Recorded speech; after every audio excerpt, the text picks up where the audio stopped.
ওরা কি কাজ করবে? ওরা দেশের জন্য কি কাজ করবে? ওরা দেশের জন্য কি কিছু করতে পারবে না। বাংলাদেশের যে রাজনৈতিক একটি দল জামাত ইসলাম নির্বাচনে হেরে তারা এখন তাদের আশপাশ, তাদের শহর বা তাদের গ্রাম অঞ্চলে বা যাই হোক, তারা এখন পরিষ্কার পরিচ্ছন্নর কাজে লিপ্ত হয়েছে। তারা বলছে যে আমরা এই আশপাশ পরিষ্কার করবো এবং এই ক্ষেত্রে মানুষের মনের যে ময়লা সেও পরিষ্কার হয়ে যাবে। তো আসলে সব মিলে আপনি কি দেখতেছেন তাদের এই কাজটিকে? আপনি ওরা কি কাজ করবে? ওরা দেশের জন্য কি কাজ করবে? ওরা দেশের জন্য কি কিছু করতে পারবে না। কিচ্ছু করতে পারবে না দেশের জন্য, না? ওরা দেশের জন্য কিছু করতে পারবে না। কিচ্ছু করতে পারবে না। দেশের জন্য একটাই দল, সেটাই হলো বিএনপি, আওয়ামী লীগ। এই দুটাই দল উলে কিছু করতে পারবে না। ওরা দেশ বিরোধী লোক, দেশ বিরোধী লোক, দেশ স্বাধীনের বিপক্ষের লোক।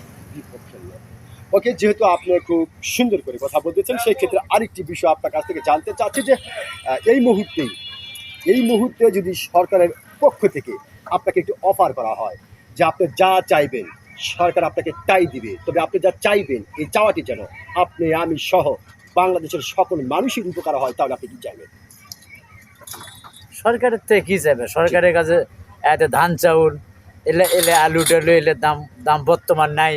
মানুষ খুব বিভ্রান্তের মধ্যে পড়ে গেছে। কিষাণ পেটের টেকাই উঠতেছে না। আলু বর্তমান 200-250 টাকা মন। আলুর জন্য খুব জনগণ বিধিব্যস্ত মধ্যে। কেবল সরকার হলে দেখি কি হয়, কি করে সরকার, এরই উপরে ভালোবাসা। রাস্তাঘাট তো দেশে হয় আছে, এর মধ্যে উন্নয়ন করবি বিএনপি সরকার। এর মধ্যে আমাদের এই বক্তব্য। অসংখ্য ধন্যবাদ ভাইজান আপনাকে। আপনি যে সত্যিকারের একজন সাহসী মানুষ, আপনি কিন্তু আপনার সাহসিকতার পরিচয় দিয়েছেন। আমি আশা করব আপনি যে কৃষি খাত নিয়ে কথা বলেছেন, অবশ্যই আপনার এই গুরুত্বপূর্ণ কথাটি নতুন সরকার গুরুত্বপূর্ণভাবে আমলে নেবে। অসংখ্য ধন্যবাদ আপনাকে।